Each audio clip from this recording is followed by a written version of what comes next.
listening to the Positive Professional Podcast with your host, me, Tracy Yvonne. This podcast is a weekly conversation about all things mental health, self-care, and wellness. And there'll be sprinkles of positivity, mindfulness, and guided meditations.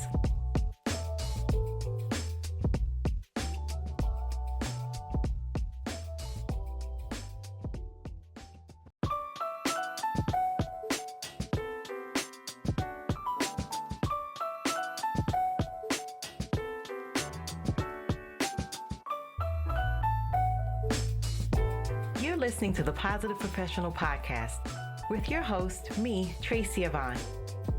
This podcast is a weekly conversation about all things mental health, self-care, and wellness.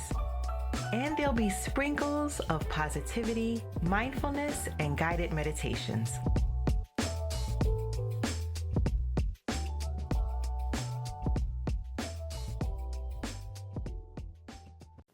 Welcome back to Season 5, Episode 2.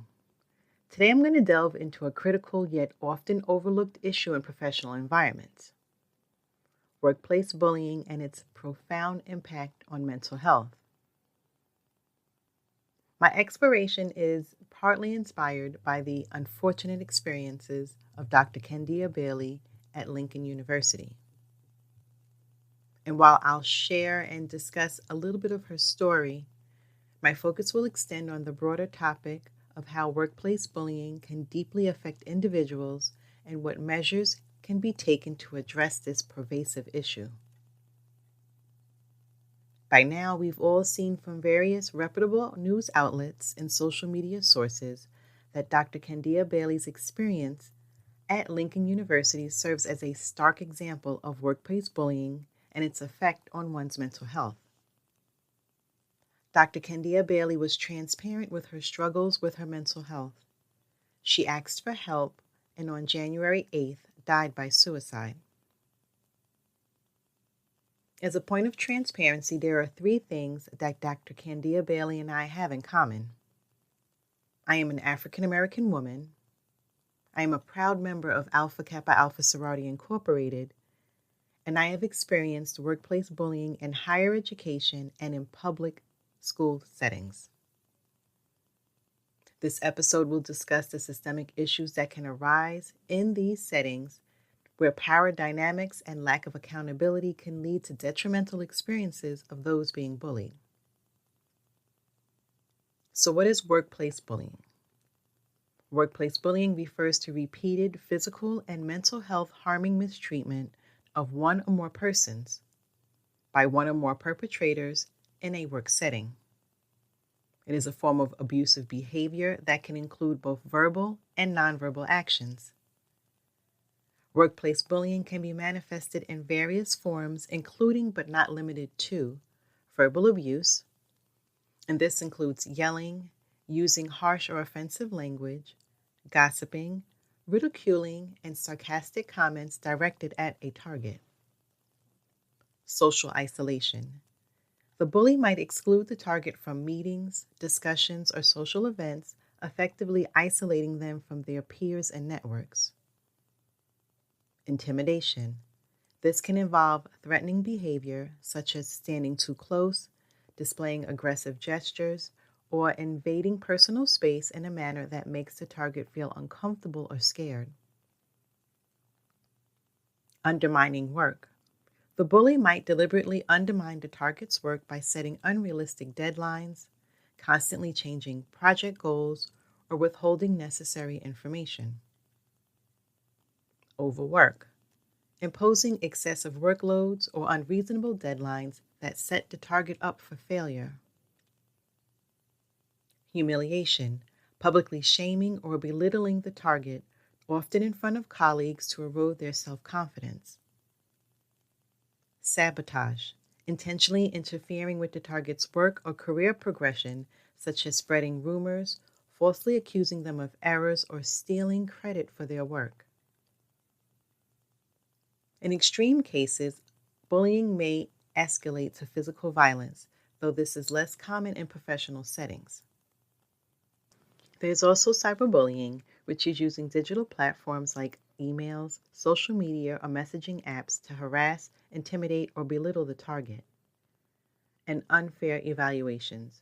That's consistently providing unjustly negative job evaluations or feedback, often without substantial evidence or justification.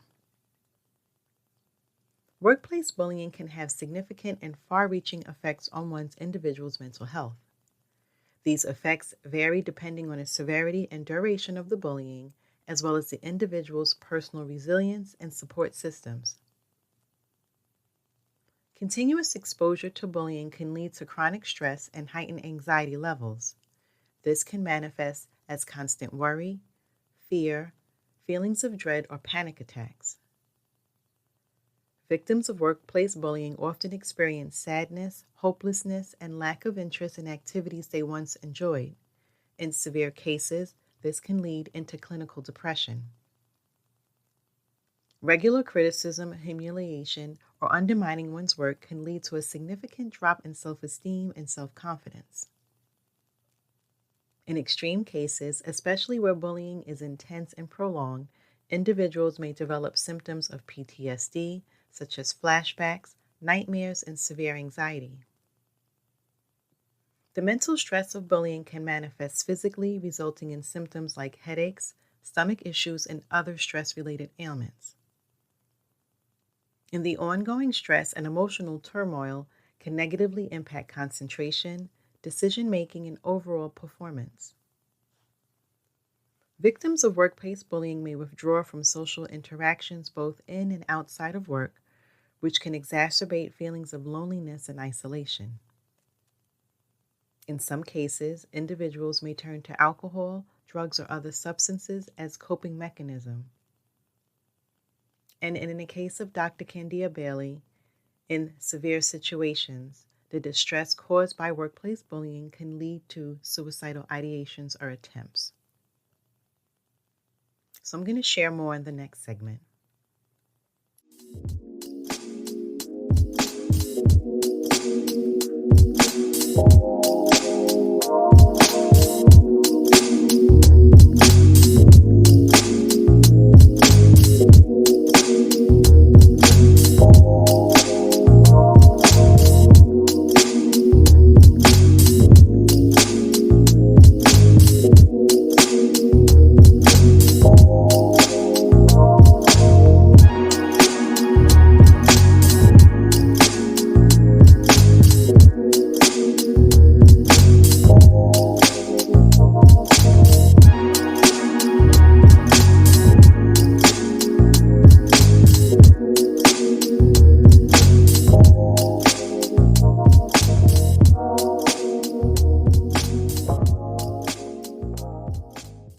Traditional hierarchical structures in workplace and academic institutions often lead to power imbalances due to their inherent design and the dynamics they create. In traditional hierarchies, decisions are typically made by those at the top levels and passed down. This can limit input from lower-level employees, fostering a sense of powerlessness and a lack of agency. Power is often concentrated in the hands of a few individuals at the higher top, and this can include executives in corporations, deans, or department heads in academia. This can lead to situations where those individuals have disproportionate control over resources, opportunities, and decisions affecting others. Hierarchical structures can inhibit horizontal communications between departments or teams, leading to silos. This lack of communication can exacerbate power imbalances as it reduces transparency and the flow of information. In many hierarchical systems, promotions and career advancements depend heavily on recommendations or approvals from superiors. This can create a dynamic where employees feel obligated to conform to their superiors' expectations, sometimes at the expense of their value or well-being. The fear of retaliation from those higher up on the hierarchy can discourage individuals from speaking out against injustices or providing honest feedback. This fear can perpetuate a culture where abusive or unfair practices go unchallenged. And several members in the hierarchical systems often act as gatekeepers for opportunities like funding, prestigious projects, or advanced courses. This can lead to favoritism or nepotism, where only those who are in favor with the gatekeepers receive opportunities. Hierarchical structures can be resistant to change, especially when those at the top benefit from maintaining the status quo. This resistance can hinder efforts to address power imbalances and create a more equitable systems. Traditional hierarchies often perpetuate a culture that values authority and status over collaboration and equality. This cultural aspect can reinforce power imbalances by valuing the opinions and needs of those at the top over those lower in the hierarchy. And in some hierarchical organizations, there are limited mechanisms for low-level employees to provide feedback or critique decisions made by those in power. And this is really about limiting checks and balances. And significantly in academia, the tenure system can contribute to power imbalances. Tenured professors may have significant power and job security, which can sometimes lead to abuses of power or reluctance to address problematic behaviors. Now, there are ways where you can seek support if you're dealing with mental health in the workplace. And accommodations for mental health under the Americans with Disabilities Act, also known as the ADA, are designed to help individuals with mental health conditions to perform their jobs effectively. I'm going to give examples of some. The first one is flexible scheduling. Adjustments to work schedules can be made to accommodate therapy appointments or periods of decreased productivity due to symptoms. Allowing telecommuting can be beneficial for those who might experience anxiety in a traditional office environment or a need for quieter, more controlled workspace. Additional or longer breaks may be helpful for individuals with mental health conditions to manage their symptoms throughout the day. There could also be job restructuring, and this could involve reassigning non-essential job functions that are particularly stressful or difficult for the employee. In some cases, the presence of a support animal can be an effective accommodation. Providing a workspace that is away from loud noises or frequent interruptions can help employees who have difficulty concentrating or are easily overwhelmed. For those who struggle with memory or concentration, providing written instructions or reminders can be helpful. Regular check-ins or feedback sessions can help in addressing any work-related concerns and ensuring that the employee feels supported. Access to mental health professionals or peer support programs through the workplace can be beneficial. And part of this is also training for supervisors. Educating supervisors about mental health conditions and how to effectively support employees with these conditions. It's important to note that accommodations should be tailored to the individual's specific needs and the nature of their job. Additionally, the process of requesting and implementing accommodations is a collaborative one between the employee, the employer, and sometimes a healthcare professional. Employers are required to provide reasonable accommodations unless doing so would cause undue hardships to the organization. And in those instances, they are to put that in writing. Now, combating workplace bullying and stress requires a multifaceted approach. Understanding bullying is about recognizing the forms of bullying, as I discussed in the first segment. It's important to keep a detailed record of bullying incidents, dates, times, what was said or done, and any witnesses. When we're talking about personal coping strategies in reference to stress management, it's important to engage in activities that reduce stress, like exercise, meditation, or hobbies.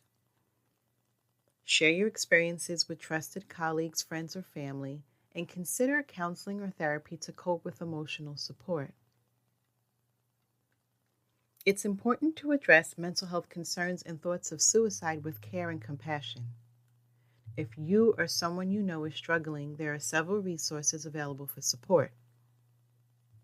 The National Suicide Prevention Lifeline in the United States is a 24/7 service providing free and confidential support for people in distress, as well as prevention and crisis resources, and you can call them at 988. The Crisis Text Line, for those who prefer texting, is a service that connects texters with trained crisis counselors. In the United States, you text HELLO to 741-741. The service is available 24/7 and is confidential. Many counties have local mental health services, including counseling and therapy. These can often be found through a simple internet search or by contacting a local healthcare provider.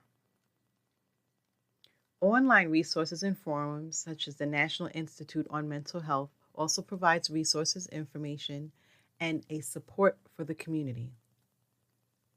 If possible, talking to a doctor, psychiatrist, or therapist can provide professional guidance and treatment options. And again, joining a support group, either in person or online, can provide a sense of community and shared experience that is helpful for many. My call to action for anyone that is in a position of power or is supervising in an academia or workplace setting: be sure to raise awareness. Educate employees about what constitutes workplace bullying, its effects, and why it's unacceptable. And this can be done through workshops, seminars, or informational materials. Develop and enforce a clear policy against bullying. This policy should define what is bullying, outline the procedures for reporting, and specify the consequences for those who engage in bullying behavior. Create a safe and confidential process for employees to report bullying. Ensure that employees understand that their concerns will be taken seriously and that there will be no retaliation for reporting. And promote a positive workplace culture. Foster an inclusive and respectful workplace. This can be achieved through team building activities, recognition of positive behaviors, and leadership that models respectful behavior. Also, regularly assess the work environment to identify any patterns or areas where bullying might be more prevalent and take a proactive measures to address these issues.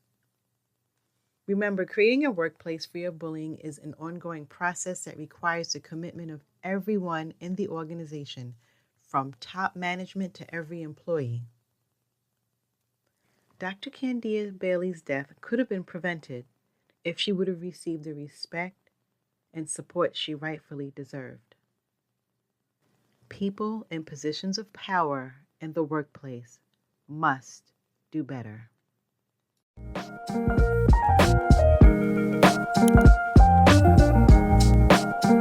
Thanks for listening and supporting this podcast. And make sure you're clicking the like and subscribe button. You can also follow me on Twitter and Instagram. Stay safe, be well, and don't forget to be the best version of you.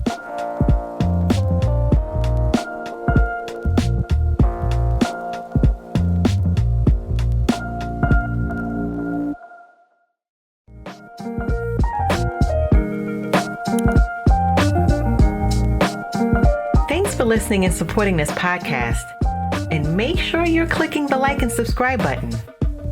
You can also follow me on Twitter and Instagram. Stay safe, be well, and don't forget to be the best version of you.